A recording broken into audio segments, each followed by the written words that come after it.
Right, okay, so we have one more run to go for the day. And it is my run with driver 1. So hopefully, here's hoping everything goes well. I'm just going to quickly transition over so that you can see it. There you go. So with a bit of luck, also I need make sure the sound's up as well, so at least you can hear the music. Yeah, this should be an interesting one, shouldn't it? Final thoughts for this one. No idea what to make of it. So we'll see how it goes. Don't know how. I don't know what to make of this, I'll be honest. But yeah, we'll see how it goes. I'll just turn the game down a bit, so it should be fine. Right. Okay. And one last thing as well. We've actually got one more thing I need to do, which is make sure I load my splits. Hoping with a bit of luck. I'm going to just do that as that. Okay. So I'm all ready to go. Question now is, are we ready to go? Okay, that's fine. Yep, okay, I think we're all ready to go. Okay. Yeah, since we're all ready to go, hopefully everybody else is ready. And we'll see how things go. I'm not expecting this one to go brilliantly, but it is the last one of the day, so I'll try and put on a good show for you guys. And yeah, let's crack on with the original. Okay, so here we go. In 3, 2, 1, go. Oh, God, okay, well, would be if... That'll do, that'll do. Okay, we're a couple of seconds behind, but that's fine. That's fine. So, this is Driver 1, released for the PlayStation 1. And if you've never seen this game before, well, allow me to kind of show you how it works. So, we play as John Tanner, and he needs to infiltrate a gang. First of all, he needs to show off his skills. So hopefully you can do that. So the game's split up into four parts of the game.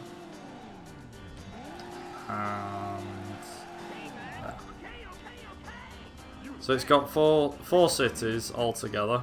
And what we're going to make sure we do is we're going to make sure that we get through this mission. So you do the interview, that's the first mission done. And I'm going to do the bank job, which is the next mission. So Miami's split up into, I believe it's like 8 or 9 missions or something like that. So the interview is quite straightforward. But obviously for most people it's like, oh, I don't remember this being in the game and so on and so on. But it's there, it's a thing.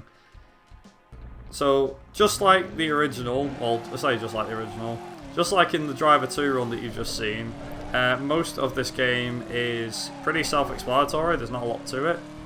It's pretty fun, pretty easy. And there's a lot of driving from A to B. Now, one thing I will stress is we play a lot of this run in first person.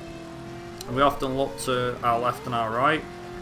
So you'll notice, to kind of help with the explanation, so you'll notice at the top right corner there is a frame rate counter.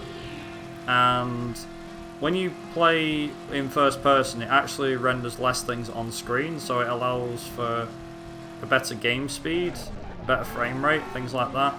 And it's also better as well in terms of everything else. So we want to make sure that we're constantly looking to the side there, like that. And make sure that my sound is up. So I'm going to do that. Wait till these guys show up. So we have to pick these guys up. They've just robbed the bank. And we've now got to get to the safe house. Pretty easy story. Well, not easy story. Pretty easy mission. Point A to point B. A lot of the missions are like that. A lot of them are tricky, especially towards the end of the game, as you'll see. We do get to perform some nice out-of-bounds stuff. Funnily enough, unlike in Driver 2, there actually is out-of-bounds stuff that you can use in this one. So that's all coming in Los Angeles and also at the end of the game in New York. I'm just hoping that police RNG is on our side. I'm really hoping it is. So there's actually these like blind spots where the traffic can't hit you. So I can actually just sit here for quite a while, until a certain point anyway, and not a single car's going to hit me. I can literally just go straight. I don't have to worry one little bit whatsoever. If I do get a cop at the end, I'm going to have to deal with him. That's fine if I do. Looks like I'm just about lucky with this one. I am very, very lucky, which is always a good sign. Now, it's worth noting that in this game in particular, there are certain missions that you want to...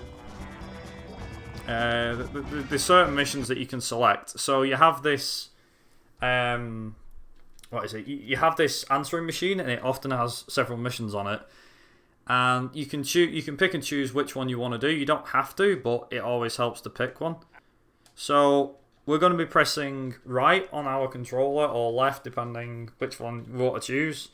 So in that one, there's two particular missions. I won't be able to explain every mission off the top of my head, because I don't know every single mission for every single option. But I know at the start there's two options that you get, which is either Hide the Evidence or Tico's Ride. Now this is usually followed with another mission. Tico's Ride is followed by the cleanup, and Hide the Evidence is then progressed by a case for a key, which takes a lot longer than you might expect. There's like two missions on top of Hide the Evidence, whereas Tico's Ride is just the one. And there's certain missions that you're guaranteed to do. So I'm going to just take it easy here, because ideally I don't want a cop for picking Tico up. So I'm going to play it safe in that regard. Again, I'm always going to look to my side just to get him. There's going to be a lot of times where the frame rate is really going to slow down, especially here. It really slows down, so freeing the frame rate up is actually a really good idea. So if you often see me looking to my left or to my right, that is why. And also, as Survivor may have mentioned in the Driver 2 run that he's just done with Ricky, is the damage model in this game is a lot more brutal. So for example, like, if I just grind along the wall, I could easily fill my damage meter up, and it's the same for wrecking cars and stuff like that. You can hit them at speed, like really tough, and it'll allow you to really wreck a car. So you have to be careful. And I know for a fact that this cop is not going to disappear, so you have to be careful.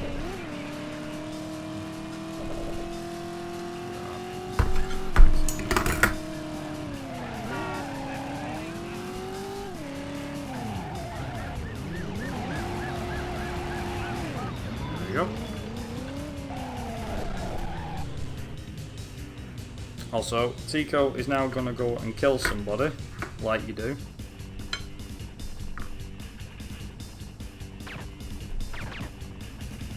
And he's now going to get back in the car, and he says his iconic line.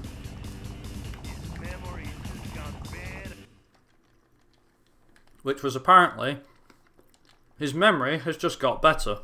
Because supposedly shooting a guy in the head makes the memory get better. Although I think that's gangster talk.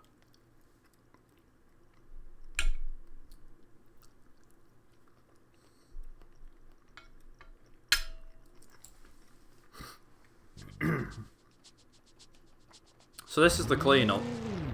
So in the cleanup, we basically have to, that kill that Rico's just done. Sorry, Tico, not Rico. This isn't Just Cause, this is Driver. So, Tico has just killed somebody. I don't have a clue about the guy he's just killed, but obviously we're now going to clean up the house, the apartment or whatever. So we're going to drive to a certain point on the map, and what we're going to do is we are going to swap cars. So currently we're in our, as you can see, our car, a 70s car. Yeah, so we're going to be driving this for pretty much all of Miami. The one thing that's worth noting, so in Driver 2 that you've just seen, Tanner can get out of the car, and it's the same in Driver 3 onwards as well. Well, from Driver 2 onwards you are able to get out of the car. In Driver 1 you cannot get out of your car, so you are stuck in this car until the very end of the mission. Also, I'm going to say, if you're very careful, you can actually do that. You can lose the cop right at the last minute.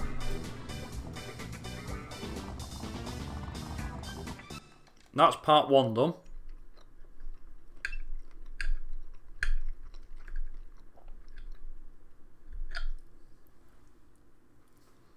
And yeah, it's a Buick GSX. I think the one that's used in the final version is something else. Also, as you can now see, our car is a brand new car. So it's not often in this game that you actually get to drive some of the AI cars, if I can call them that. So this is actually I think it's one of maybe 2 or 3 times where we actually drive a different car in the entire run. So right now we're driving this, like I said, this white traffic car, and supposedly the body of the guy that Tico killed is in the back of this car. It's weird as well, so the cleanup is split up into 2 parts of the mission. So part 1 is to get the car, and then part 2 is to get the car to the garage where it can supposedly be cleaned out, and all the rest of it. It's also worth noting as well, so not only does it have 2 parts of the mission, but there's usually cutscenes between them, and you also want to make sure that you don't wreck your car too badly between parts because your damage stacks up.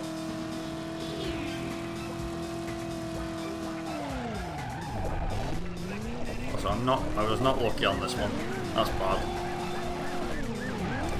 It's hard when you get a cut right down. Luckily you can always just do that. Just like that. So that's the cleanup done and dusted. We've got the next one now. In the missions as well, that's another thing.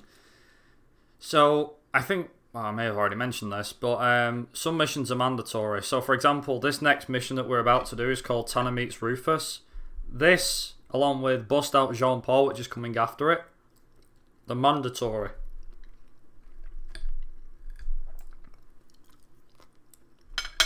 Also, some parts, just like in Driver 2,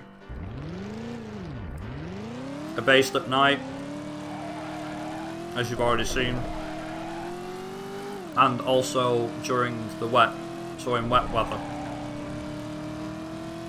So in this particular mission, we've got to go meet a guy named Rufus, and supposedly Rufus knows a thing or two. Something that he can only tell us.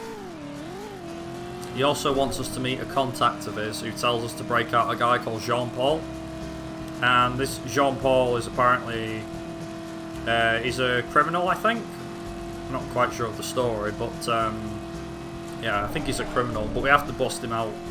And what do we have to bust him out of? I hear you ask. It's a police car. No, he's not a good fellow, but he's a jolly good fellow. No, he's not. It's also worth, actually, I haven't mentioned this one yet, that's for damn sure. So in Driver 2 and in Driver 3, Parallel Lines had licensed soundtrack, so I think Driver 3 was the last one that had like a proper game soundtrack. I know that San Francisco had a bit of a general soundtrack, but most of the music in that game is licensed. But what I mean is, in terms of general soundtrack, what would happen in this one, in this particular game, is you had... None of the music was licensed, I don't think, up until quite recently. But, say for example, you start a mission and there's no police with you. You've got no police on you. The music is different. But as soon as you get police on your tail, that's it. So as soon as you've got police the once, the music changes for good throughout the entire bit. So Bust Out Jean Paul is actually one of our first chase missions that's coming up.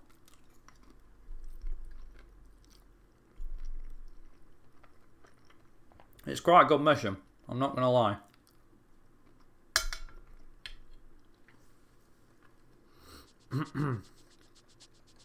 So we have to bust him out. So we're going to chase the cop car here. And hopefully he doesn't give me a bad cycle.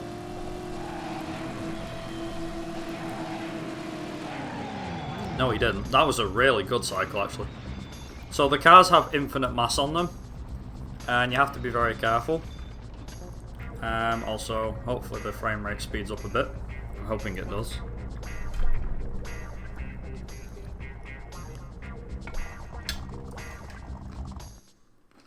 So that's part 1 done. Easy. But part 2 is actually the harder bit. So we have to get from here to the other side of town in under about 2 minutes as well.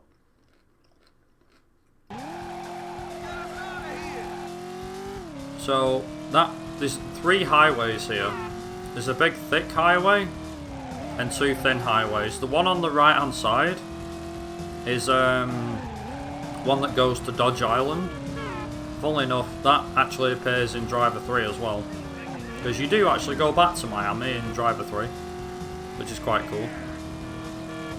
So we have to take this very thin highway here, all the way there. And the problem with it being a thin highway is the police love to spawn on here. Especially like roadblocks and stuff like that, it is a real bugbear. It's a big pain in the ass. So for example now, like that.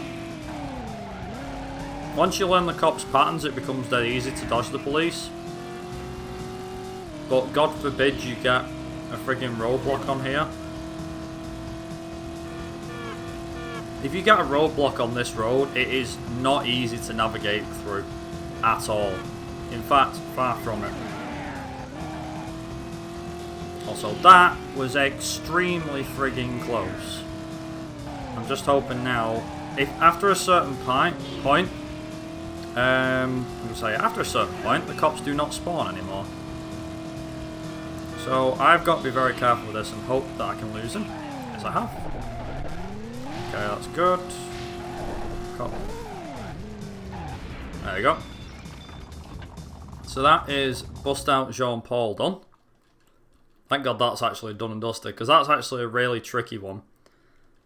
So the next mission on here, speaking of tricky missions, is one that's called Superfly Drive. So the point of this one is you're tasked with delivering a super fast car from one side of town to the other. And it's actually worth mentioning, so if you play the European version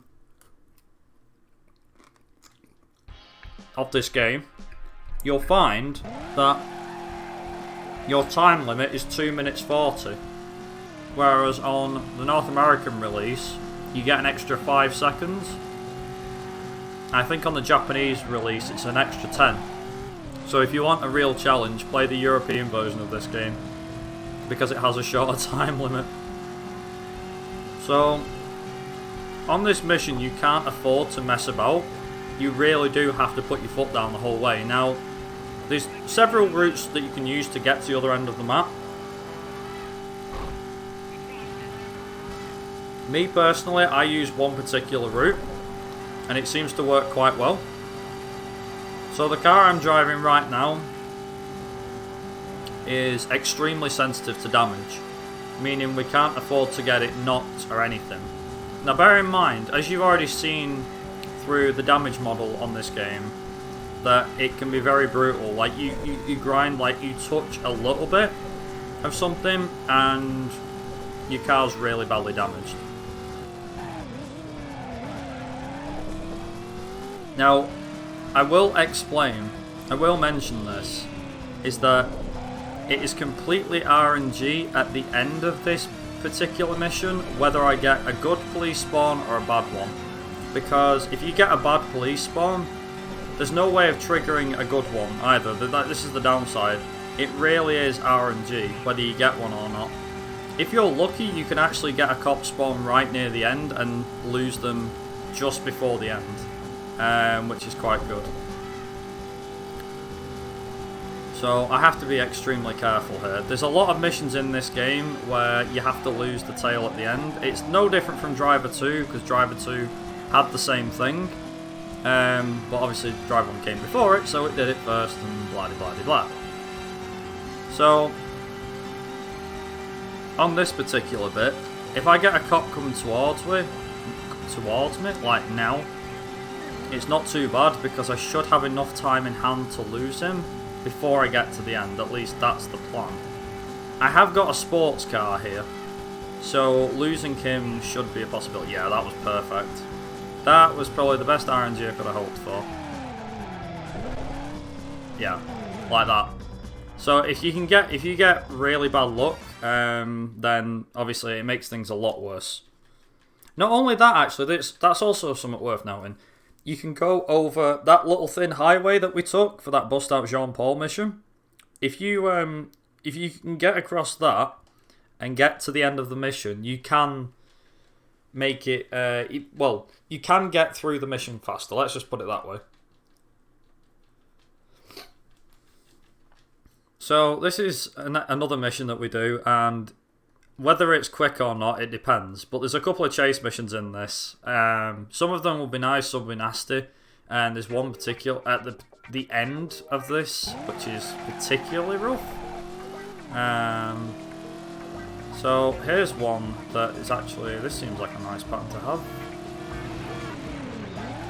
Okay, it was a nice pattern. D'Angelo's being a dick today. Thank you, D'Angelo. Okay, so I guess we're chasing him through here.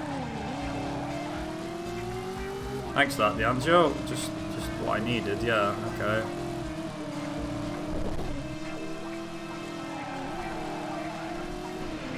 So D'Angelo's a bit of a pain in the ass to deal with.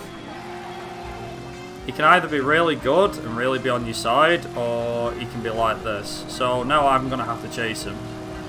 The only way I can really stop him now is by either... Oh god, this is dangerous. This is a dangerous game I'm playing. Okay, that's fine.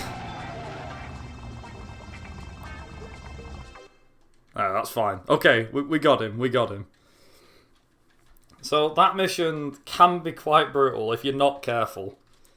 There's a couple of routes that you can take, but the one that I got then wasn't the best one. There is one where he slows down at the start and can easily go left, at which point you've got a problem.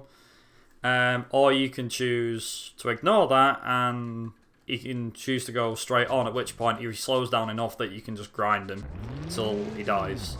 Well, till the car catches fire and wrecks.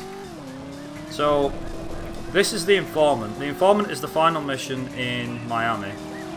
And it has an interesting trick up its sleeve. Well, I say trick.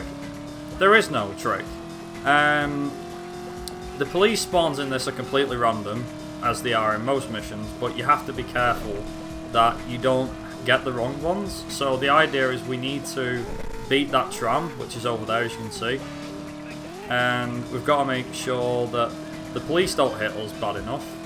And that, well, we can stay over this way if we can. So what I make sure, once you make it to the end bit here, so once it gets to that part there, that junction,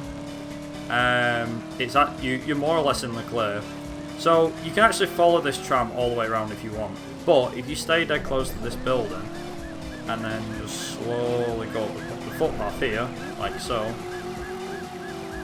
you can actually just let the cops sit behind you like this. And after a bit, just like in Driver 2, they can be deactivated at a certain point on the map. And there's a certain point here which I'm going to get to hopefully, which is here. There. And it activates a timer. So as soon as it touches the end, it activates this timer. And you want to make sure that you make it through there. Listen. Also, because Tanner is now in San Francisco, he now works for this gang. And the gang is run by somebody called Castaldi. So, also I'm going to take the opportunity to eat some steak whilst I'm waiting.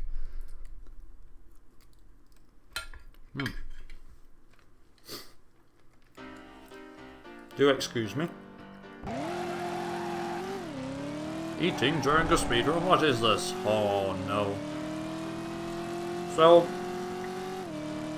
first and foremost, welcome to San Francisco. Before it was remade and turned into a game on its own, which I think was a pretty good idea. You probably won't recognise as many of the streets in this driver than you will in San Francisco. So, now that we're in San Francisco, Tanner's working for a guy called Castaldi, who runs a huge gang of criminals. Anyway, upon him landing in San Francisco, he gets called up. It's like, we're doing a bank job, we need a getaway driver, can you help us? At which point he's gone, yeah, alright, but you know my price, it's 20%. And they've gone, 15, 20. That's all you get him.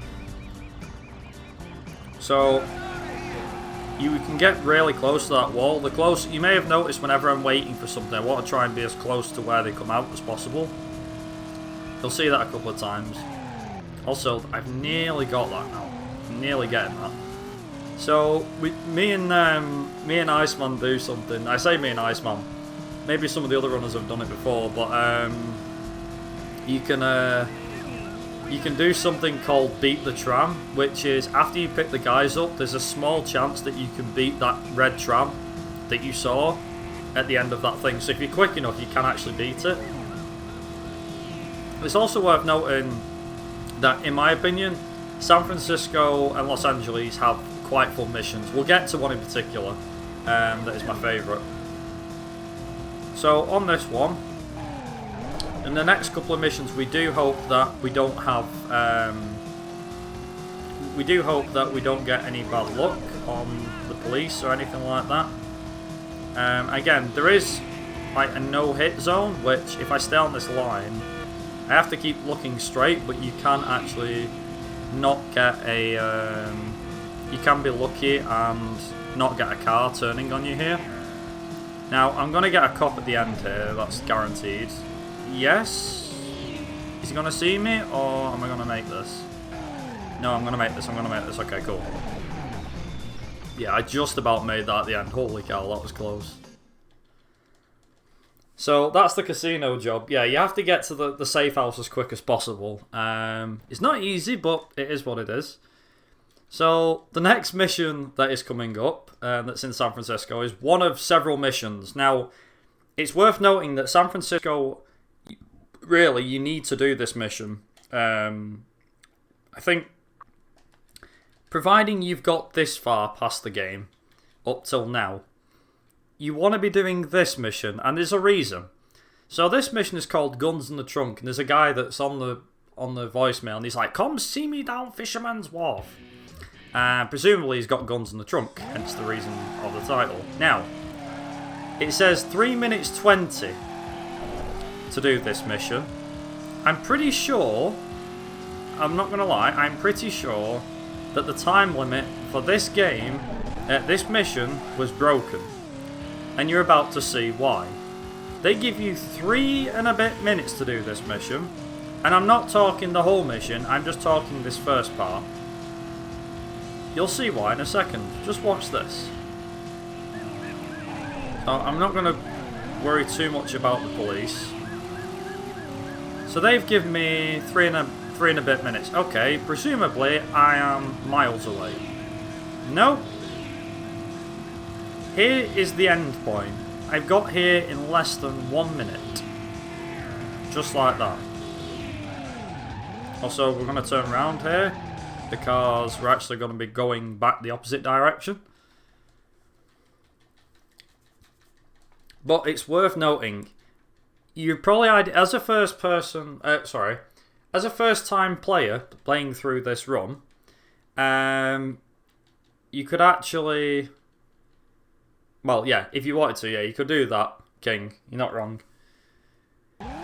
But if you did the wrong mission, if you picked the wrong mission on the answering machine, you do a mission called, you could end up doing a mission called the briefcase. Now, in my opinion, the briefcase is one of the hardest missions in San Francisco and in Driver 1. Not the hardest, I will stress that point, but it feels like one of the hardest missions because there is 2 parts to this mission. Just like in this one that you're watching right now, there's 2 parts to this, but at least these ones are more feasible. The 2 parts that are in the briefcase, the first part is you're driving around for 4.5, 5 minutes or something like that, around that mark, right? So about 4.5 to 5 minutes. Then, you then need to drive to somewhere, which is supposedly a setup, and you need to make sure that you get there, do the exchange, which is over the Golden Gate Bridge, with all the traffic coming right at you. It is absolutely horrendous. And you've got to do it all on 1 damage meter, so you've got like a... Say if you were doing it from start to finish normally, it's like a 6-minute mission. It is horrendous. Now I'm probably going to, I'm probably going to get a cop here, that's fine. I'm kind of expecting a cop, although this one's a henchman. Yeah, that's fine. So, this henchman usually spawns here, and he also knows where you're hiding too.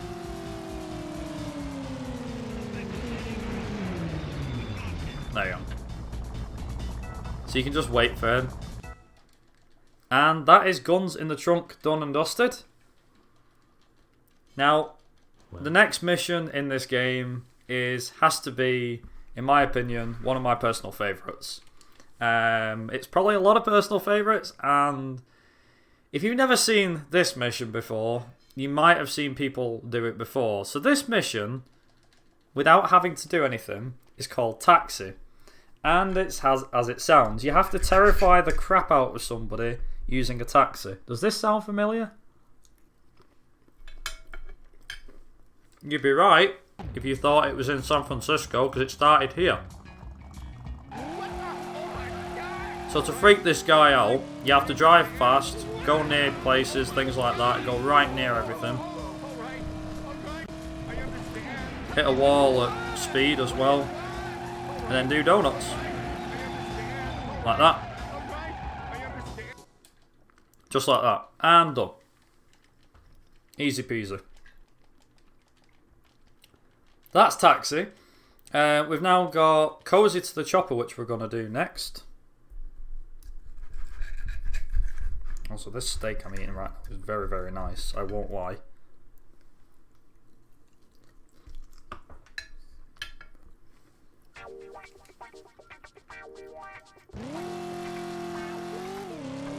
So, this is Cozy to the Chopper. We've got to pick up a guy called Cozy. And we've got to get him to a chopper. Easy.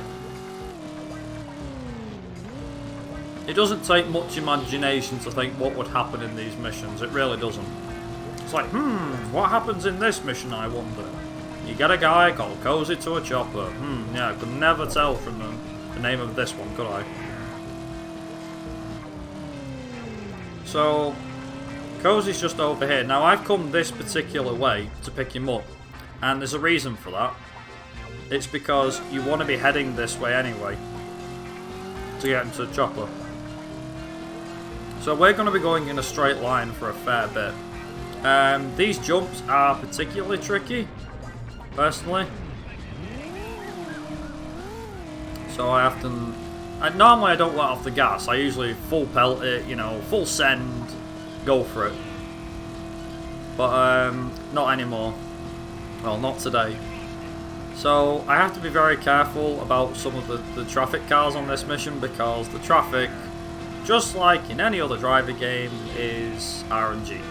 And you don't know what you're going to get, and it's usually best RNG wins. So I have to be careful with the police as well, because the police can screw you over if you're not careful. The fun fact is you may have noticed now as well, when I did Tico's ride earlier on.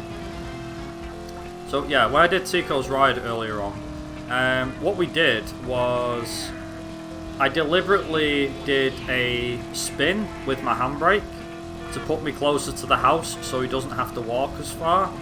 And we're going to be doing something similar here. Now, if you have a cop car on you when you do this, you should be alright. But if you've got a cop car on you, and you're able to spin the car around, he can actually push you further, like closer to the chopper. So ideally, you don't want cozy walking much to the chopper because it slows the game's frame rate down. So if you can get a cop on you, and he's enough of a pain in the ass to spin you, which unfortunately for him he wasn't. But yeah, you can turn around, turn the car around and stuff, and then like that. It wasn't enough, but I tried my best. Also, this is actually a good time for some downtime, so I'm gonna finish off my steak in comfort. I forgot I had this downtime. Steak.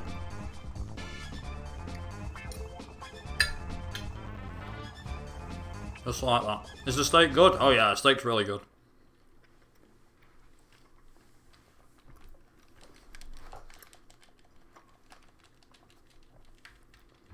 So, allow me to explain the story a bit more from here. So now that we've got cozy to the chopper, we find out that one of our, I forget who it is, but somebody that Tanner knows has been kidnapped, and it's like a hostage situation. And Tanner has to run around. He's like, right, get to the phone box in Fisherman's Wharf in like 2 minutes. But the thing is, this is actually one of only 2, maybe 3 missions in the entire game that don't have text on screen that tells you where to go. So in this mission, I'm not being told where to go. Oh well, I am. You can see the black marker thing on the bottom, but there's no text saying get to here or pick these persons up or go meet this person or anything like that. And there's a mission as well at the end of the game that is exactly the same. We'll get to that though when we get to it. So here's a fun fact that you probably did or didn't know. So this mission, the Mercy mission, on the PS1 only has 3 parts. So this is part 1, we have a cutscene, then there's part 2, then you have another cutscene, and then you have part 3.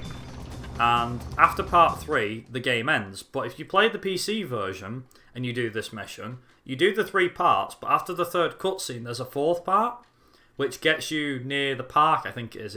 It sends you to the park, where the final meeting place is for the end of the mission. Now, according to the cutting room floor, there was actually a 4th part in the PAL release. It's in the North American version as well, but it's not accessible via codes. But if you play the European release of this game, there is actually codes, GameShark codes, that can trigger the 4th and hidden part of this mission on the PS1, which I think is quite cool because of the fact that if you play it on PC, if you play the Mercy mission on PC, the mission actually makes sense because in the final cutscene, Tanner is located in the park, and that is where your final resting place is. But if you play on the PS1, you'll spot that after the 3rd part, Tanner mysteriously just walked to the park, and nothing else happens. So it doesn't make any sense on the PS1, whereas on PC it does. Also, the 2nd part is very, very quick. I should stress that part. So that's part 2 done and dusted. Now we're on to part 3. So part 3 is the final bit.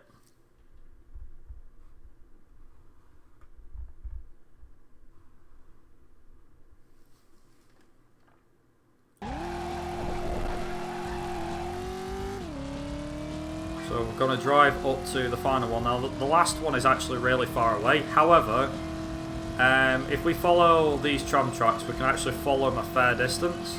The tram tracks are actually really convenient because you can sit on them and not have to worry about hitting cars at all. Obviously you'll have to worry about the police, you may have to swerve to avoid them, but for the most part the trams aren't actually on this particular mission, the trams aren't actually on here. So I can just keep going and going and going, and if I look to my right now, there's the part that I need. So the tram that comes down here is going to come on the left hand side, and I'm going to stick to the right here. You'll see it in a minute. Come flying past. There it is.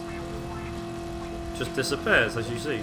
It appears and then disappears. And the thing is, as well, it's worth noting, the AI doesn't actually travel over the tram lines. So you've no need to worry about the AI just going randomly crossing over in front of your path. It's not what the AI does. Which is a weird thing to say, I know, but it is what it is.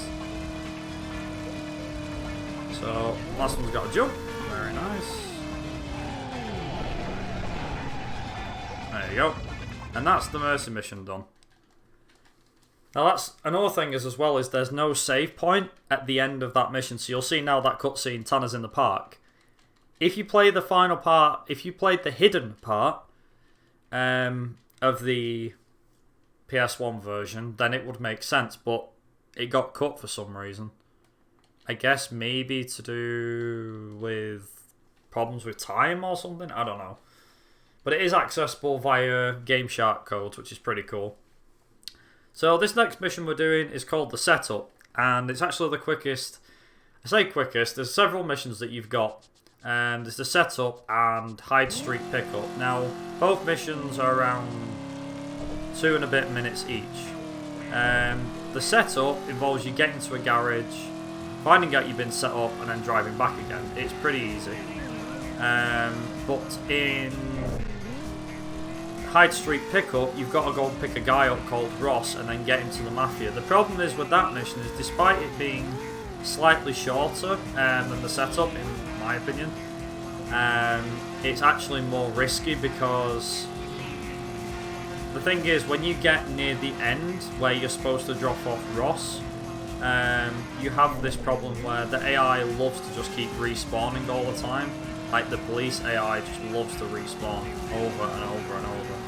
And it takes forever, half the time. Well, not takes forever, but it takes a considerable amount of time to lose the police. Also, that was kind of convenient. It wasn't in my way. So as I said, we're going to get all the way to the top of this garage. It's like, oh, okay, we're here to meet somebody. No, we're not. It's a setup. That's the reason let's call it a setup. So you drive around the outside of the garage, and yeah, you're able to avoid all them police. So there's police waiting for you. You can avoid them all. Also, I've caused a bit of a traffic jam here. Oops. Also, you'll notice how bad the frame rate gets at times. It tanks dramatically. Don't think this is to do with emulation either. This is to do with general. The game genuinely has a lot of slowdown. I mean, Driver 2 had it worse, hands down, but Driver 1 also had a huge problem with frame rate. Driver 2 got worse because I think they were pushing the boundaries of the PS1 with Driver 2. It's also the reason why I'd like to see Driver 1 be redone on PC. Even though there's an official PC version, I would like to see Driver 1 be given the Driver 2 treatment. You know, I'd like to see it being given that sort of treatment. I think that'd be pretty good. Also, we lost him at the end. Yay! That was good. So, if you don't lose the cops at the end of this mission, what happens is you can actually wait around the corner here for a few seconds and lose them that way, which is pretty easy. Also, final mission in San Francisco is coming up. This one is called Tanner and Slater. So it's another chase mission. We've got to take down Slater, and hopefully he's going to play nice. At least I friggin' hope he does.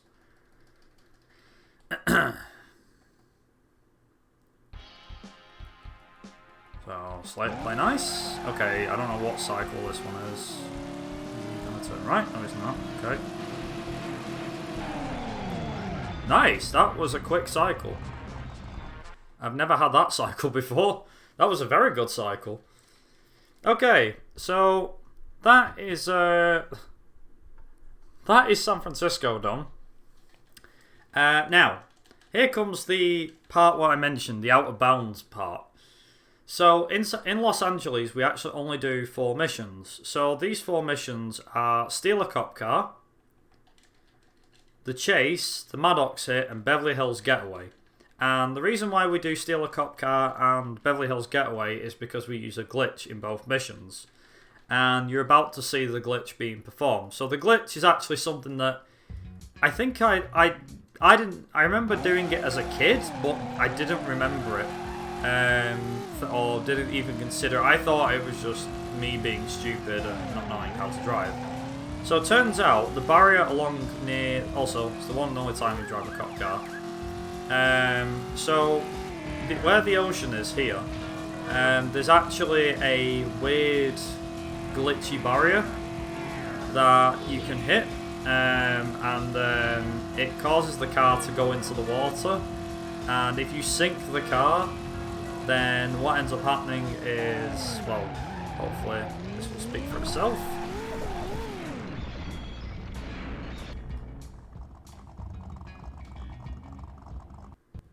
Yeah, that happens. You glitch in the sea, the car sinks, and yeah, you complete the mission. It's like an auto-complete for the mission, which is pretty cool. Pretty damn cool. And it's not the first time we're going to be using this glitch either. I've kind of got to hope that the glitch works as intended for the rest of it. I've also got to hope that this chase is alright. I don't know if it's going to be good or not. Find out. Okay. I guess so. Oh wow, okay. No, Duval, no! No, no, no, no, no! Oh, I've got him by a whisker. No! Okay, so I've got to try and take him down before... I was going to say before he does any more damage, but he's already going to do a lot of damage. Okay. I'm going to try and catch him up. Hopefully I can. Get him on a corner, maybe. Can I get him on a corner, maybe? Or just... There we go, I got him. Okay, we got him. Good stuff. Not the best chase I've ever had.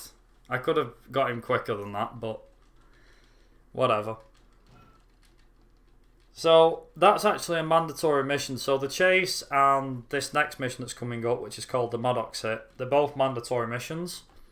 So the Maddox Hit, for me as a kid, was a very difficult mission, and I still believe that this is a very difficult mission to do even now, especially for first time players.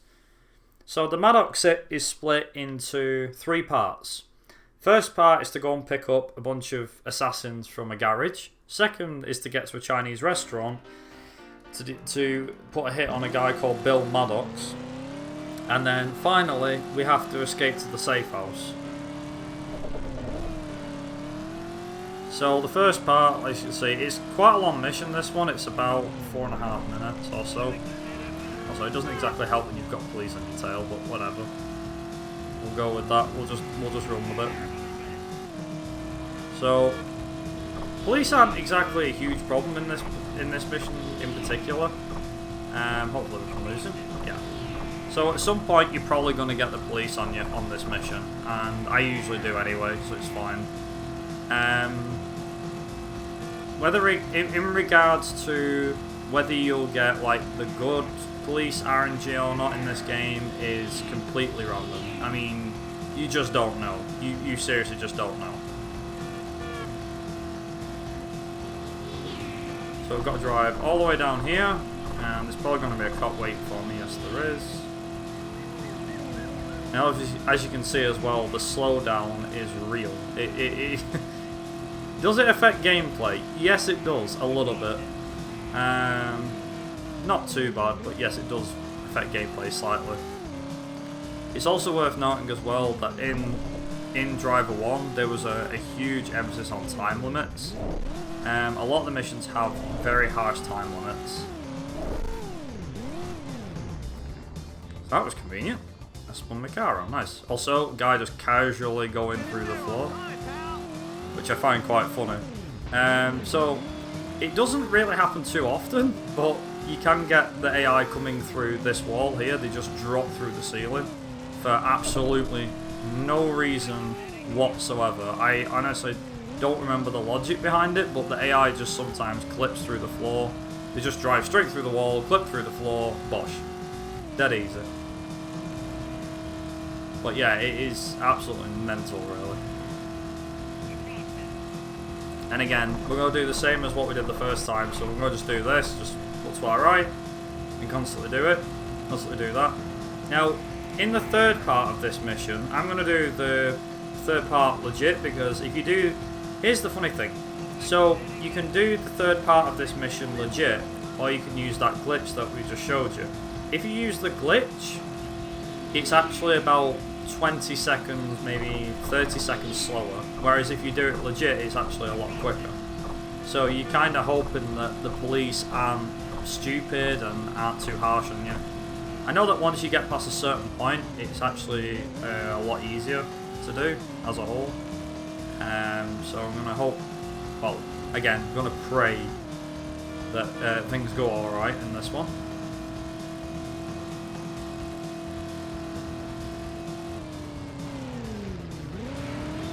Oh, okay, just about hit him. Also, I'm pretty sure this car that comes out here in a minute deliberately spawns there. Pretty sure he does. He always spawns there for some reason. Also, the police are always going to lose me here. Also, and we're going to spin the car around. Because we're going back the opposite direction. We're going the same way we came. So, as soon as we resume again, we're going to be going back that same way.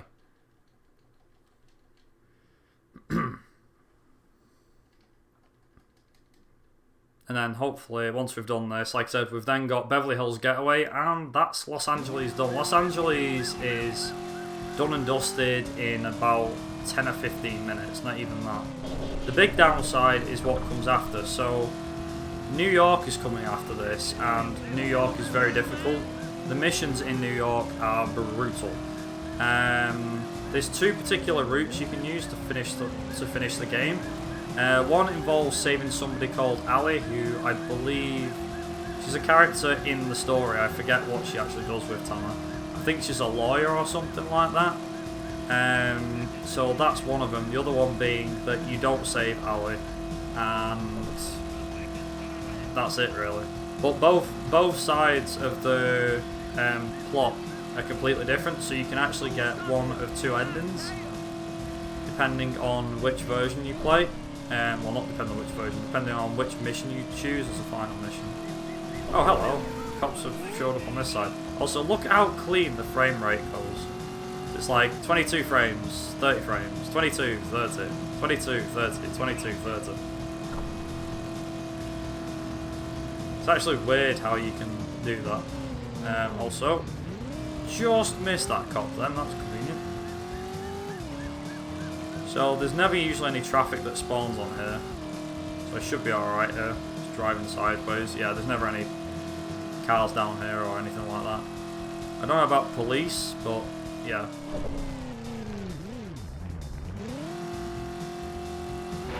There we go, done. So that's the Maddox hit. That was actually one of, in my opinion, the worst missions. I used to hate that mission as a kid. It was awful as a mission. That was absolutely terrible.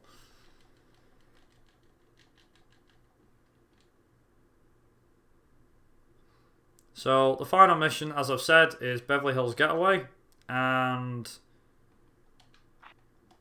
this guy basically has said, I've got a getaway job and I need a driver. So you have to go and pick up a bunch of thieves who have just robbed somewhere in Beverly Hills, and you got to take them to a safe house or something like that. Turns out the safe house is a bad idea, but in a speed run we actually skip all of that, because as soon as you pick the guys up, you can drown the car and insta-pass the mission. It's actually the only missions in the game where we use out of bounds, apart from the final mission, which you'll see in all its glory, and how much we just cheese the mission. Because anyone that's played Driver 1 will probably remember the infamous mission known as the President's Run. And I'm no doubt about it, a lot of people will go, yeah, I remember this mission, and I remember how difficult it was. If you've never seen how to pass it pretty well, as in, like, how to beat the mission the easy way, then you'll be in for a treat. Let's just put it that way. So the timer for this particular set of guys is actually 10 seconds, so I've actually got to wait here a second. 10. There we go. So they're closest to me. There we go. Off we go. So it says get to lock up, but we're not going to do that. All we've got to do is drown the car. Now it is worth noting you don't get checkpoints in these missions, so if I do mess up, that's pretty much the end of the mission, and I have to start again from the beginning. That's how brutal Driver can be as a speedrun. The chase missions aren't too bad, because if you mess those up, you can instantly just reset, and it's not too bad. It's not too much time lost. But if you're doing it like I am, which is trying to do every mission in one go, then obviously you'll probably struggle along the way. And there will be times as well you do need to learn the patterns and everything. So the safe house that we're supposed to be going to is right there on the left hand side, as you can see. But we're not going to do that, we're going to drown the car. And whether I've got police on me or not, I don't think this is going to matter too much. So this is going to be an interesting time. And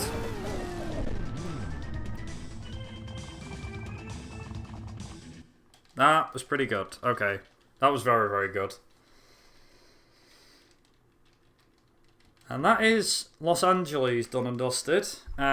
So now is where the game changes perspective as a whole. So there's two different routes that you can do. There's something called Luther's Heap of Junk, at which point you start the alley situation. As in you start the alley storyline. Or you do this one that we're doing, which is Grand Central Station Switch. And then the accident. And then you get into the final four missions of the game. The accident is one of two missions in New York that is difficult because it's a chase mission. The chase missions in this game, especially at the end of it, the negatives is horrendous. And I know that's ironic, oh it's called the negatives and he's being negative, but it's true, it is a brutal mission. Even though it's a chase, it's very difficult to get right and to beat fast. So I've got to get myself to Grand Central, apparently. Well, say Grand Central, I think it's the train station I've got to get to, or something like that.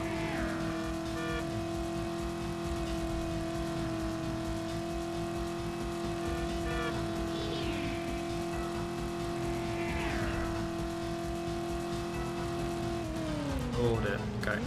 The taxi's in this game as well. In New York, the taxi, I don't know if this is supposed to be accurate to real life or something, but it is horrendous in this one too. It is bloody awful. Hopefully I've lost. Did I lose that car? Oh, hot damn. Okay, let's go. Okay, that wasn't what I wanted to do, but okay. I'll take that.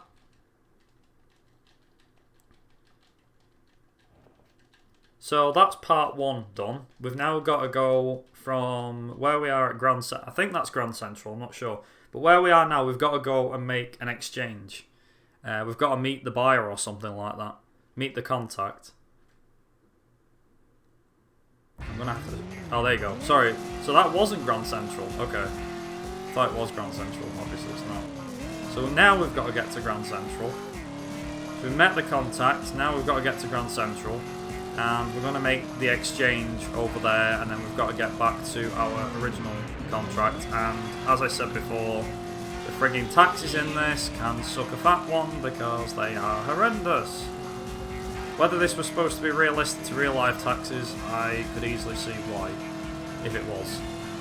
I don't know if New York taxis are this bad in general, like no sense of direction and are often crossing paths like they are now. I have genuinely no idea. But it is horrible. And it's definitely the death of me in this game, that's for damn sure. I used to do Luther's Heap of Junk. I've started doing this one because I find it a bit even easier set of missions to do. Granted, there's still some missions which are not very good. Like, there's one particular mission which is coming up near the end of the run, which we'll get to. And that's a lot worse in terms of length. So, hopefully with a bit of luck. Okay, yeah, we made that, that's fine.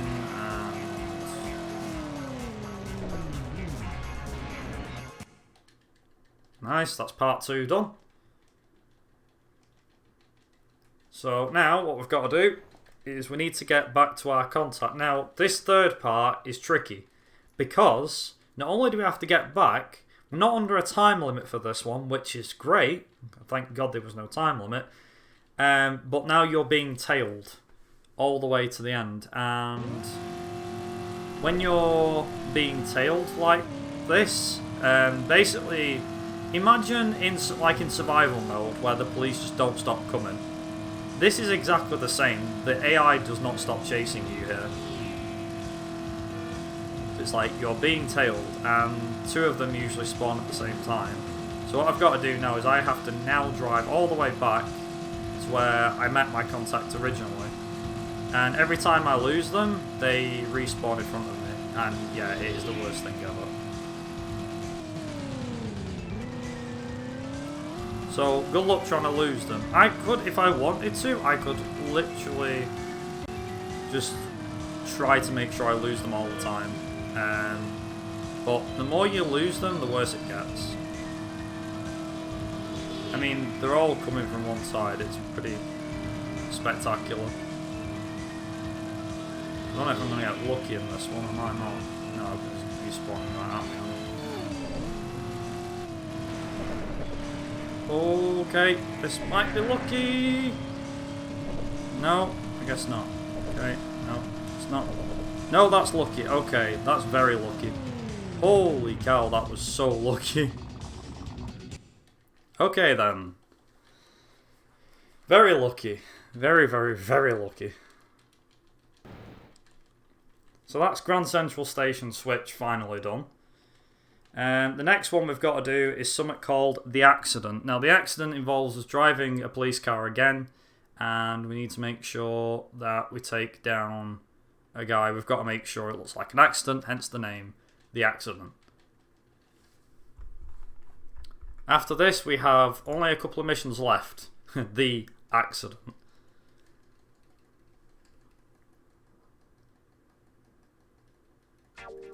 So this one's always a bit tricky if you get it wrong. I don't know where he's going to go. Right, no, he's definitely not gone a certain way I was expecting him to.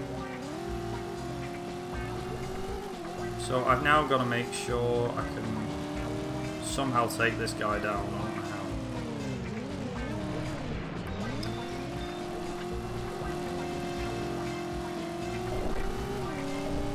So he's going to go right here.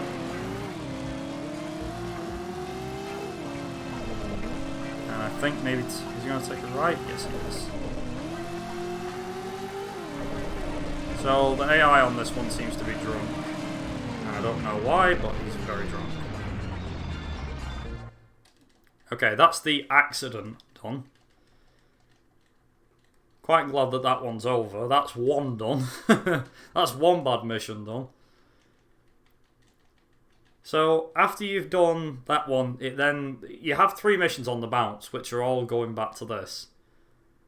So we've got you have Grand Central Station Switch, The Accident, Trash Granger's Wheels, The Negatives, Rite of Passage, and the President's Run. And like I said, you can really cheese the President's Run if you're good enough.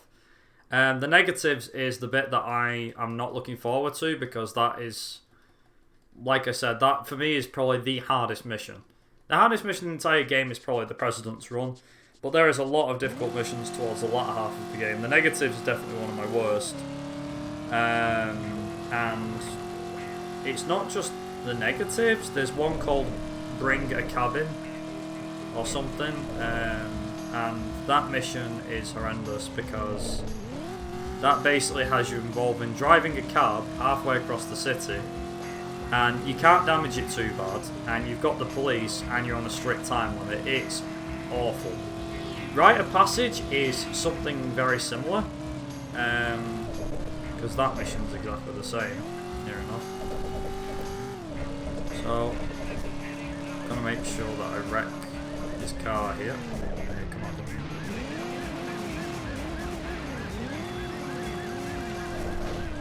Oh, this is something. So you wreck Granger's car, and it gives you a nice like 2-second window to to make your escape. Something which I noticed upon doing further runs of this game, you can actually, if you're fast enough, you can time it so that all you've got to do is once you've destroyed the car, it's like, yeah, okay, this is the thing now, I guess. Also, he's probably going to spot me, is he not? Yes, he is. That's not what I wanted to do. Oh crap, here he is. Hello. Excuse me. Can you not do that game, please? Thank you. Okay. It was not what I wanted to do. Oh, that's just bad luck. Okay. Please bugger off. Please go home. Do something.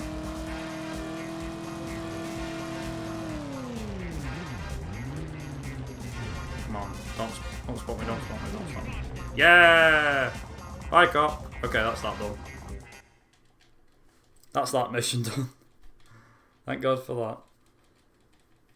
Okay, so Trash Granger's Wheels is now done. So now we get on to, in my honest opinion, one of the hardest missions in the game, called the Negatives, because the AI drives so friggin' badly. It's horrendous. Absolutely horrendous. And will it play nice? It probably isn't gonna. No, it's not, because it's going right. Okay. So, long story short, when he turns right, usually one thing happens, and that is disaster.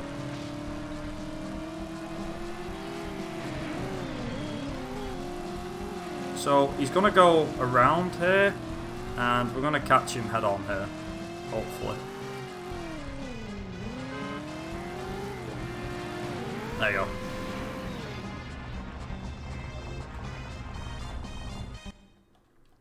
So if you can get enough damage on him on the first half, you can smash into him head on and it'll be enough damage to kill him. And completely wreck their car, which is always great. So this is the mission that we're doing now is called Rite of Passage. This is the second to last mission in the game. This involves a 3 and a bit minute drive across town to supposedly test a route. You don't get told what it is. But Rite of Passage, it's about, like I said, about it says 4 minutes, but it's about 3.5 minutes long. You've got to drive from one end of town to the other because you're testing a route for something. Now, there is a mission that is actually similar to this in Driver 1 as well, like another mission that's, funnily enough, also in New York, that's similar to this called, well, it's not in New York, it's in Los Angeles, and it's called a test run. And that involves you driving from one end of town to the other.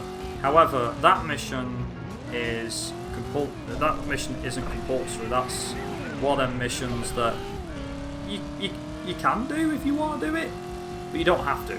It's not it's not mandatory. It's one of them. It's just one of them. Yeah, okay, it's an option that you can do it if you want. So this cop is very much a pain in my ass right now. The bridge has some weird collisions on it as well. Nice, okay. Yeah, the bridge has some weird ass collision because just like in the second game, this game also had weird traffic collision. And also pain in the ass traffic too. Thanks, taxi. Well, at least the taxi stopped me from going too fast. That's always a good thing, right? Taxi's there to stop you when you can't slow down enough. Okay, I thought he was going to turn there, he didn't. I'll cut across here, actually. I did this the other day, well yesterday when I was doing practice for it, and it seemed like a more viable option. Okay, so, as I was saying, it's got a weird collision detection on that bridge because, for some odd reason, I don't know why, they decided, oh hey, why don't we give it some weird ass collision detection? Because yeah, that's definitely not gonna piss people off, is it? Yeah, fun times. If you get stuck between a car and the bridge usually wins. The bridge will not budge whatsoever. Your car will get wrecked. I don't mean instantly, completely fully wrecked, but it's not a fun experience because your car just gets stopped suddenly. You're like, whoa, what the hell happened? What did I hit? So yeah, invisible what is it? Invisible collision detection at its finest. Also, we end up driving up this particular road, boulevard, whatever you want to call it. We drive up this for quite a while. And how I know which one it is, it's actually going to be the last turning on my left hand side that I'm going to take. So we've still got like another few junctions to go before it comes up. I think it's not this one, the next one. Yeah, it's this one. So this is actually like the last junction before you turn left. I've completely dodged the bullet with that cop, thank you very much. So we're going to make a right turn in a second through here, and I'm going to cut behind the lamppost, usually do, and where the tree is. Funnily enough, I have actually had 3, maybe 4 runs at this point die on this mission, PB wise. I mean, my PB's coming up, so it's not going to be a PB run, but this isn't looking like a pretty damn good run, especially if the President's run goes well. I'm not sure if having the police on you at the end of this mission actually has any implications. I mean, maybe it does, but I don't know. But yeah, I've lost maybe 3 or 4 runs on this alone because I had friggin' taxi stop me in my wake, and it was horrible. And it was actually right at the last corner as well. Right at the last friggin' corner. With that, it brings us on to the final mission in the game. Now, this is the one that I was on about before, and I said, oh, well, if you've never seen the ultimate ending, then watch this. So, a lot of people got stuck on the President's Run as a kid, and you're now about to see what happens in order to cheese it. Hoping this goes fine. So because the AI decides, oh yeah, I'm going to ram you at 100 million miles an hour, like you do, I'm going to let him catch me. So I'm going to let him hit me. There we go. So he hits you out of bounds, like that. And you're like thinking, what the hell? So what we have to do is we have to drive to this bridge over here. We have to drown the car to beat this mission. So this mission's the last mission in the game, it's the hardest mission, and what we've got to do is we just stop here, like that. The car sinks like that, and that is time. Just like that. Beat the mission, beat the game, done. 1:10:25, that's pretty decent. A pretty good run actually. Quite impressed with that. Yeah, GG. Last run of the day. Okay, sir. I'm fine, son. But yeah, you drowned. Very true. I did drown. We got him. Also, according to... That's his boss. Sir, you okay? Uh-huh. We got him. Tanner, Castaldi, Hancock, and Vaughn. We got them all. So Vaughn was working for the FBI who flushed Tanner out undercover. Take your badge back now, Tanner. How much of the FBI did Vaughn drag down with him? It's gonna take some time for us to shift right through all this. Meantime, take your badge back. Allow me to kind of explain. Tanner went undercover, Take it. and he went that far undercover and found out too much that he decided to get rid of it. Now you He get didn't yourself take back his here, badge Tanner. back, and then somehow he takes it back for driver 2. Now you come back here and you pick up this bag. Tanner, you just bought yourself a whole lot of trouble, fella. This is your last chance, Tanner. So there is 2 endings, so you get that ending every time you beat the game. But what you don't get is... So you get that ending every time you beat the game. But there's 2 endings. So if you choose the You Don't Save Ali, you see this ending where Tanner drives out of the city on his own in a truck. And drives away from the police force and all the rest of it. And Driver Renegade actually takes place between this game and Driver 2. If you never played Driver Renegade, I'd play it because that takes place between the first and the second game, for those that didn't know. I think it's like a couple of months before Driver 2 starts, like between the year of Driver 1 and Driver 2, or the years, if it is years. The other ending has Tanner and Ali, who you save in the other side of the story, driving off into the sunset. And there's actually one last thing that I want to show off, just before anything else, which hopefully it will let me do it. So when you beat the game, you unlock all the cheats and stuff like that, so you can actually play the game with cheats. So there's all these different cheats. There's invincibility, immunity, rear wheel, minis, stilts, anti-podium, which is basically upside down. I'm going to play the credits for a reason, for a particular reason. So once the credits are going to roll for this, I want to show this off. So they made a fifth city, albeit it was only a small design. But welcome to Newcastle in Driver 1. So they made a small version of Newcastle. In the PC version, you can actually play in Newcastle, so it allows you to drive around Newcastle. It's only small, but you are allowed to drive around Newcastle. In the PS1 version, it's only shown in the credits. However, if you activate certain Game Shark cheats, Game Shark codes, should I say, you're actually able to drive around Newcastle. Now, it's not big, there's a few collisions and stuff missing, but you can drive around them if you want to do so. I also think this is kind of a fitting way to end the driving marathon as well, to kind of take it back to where it all began and show the home city and everything. And the fun fact is, a lot of the buildings that were around back in '99 when they released the game and when they took all the screenshots and they did all the work, a lot of these buildings are actually still going in today. I believe a guy called Matt T155 or something like that.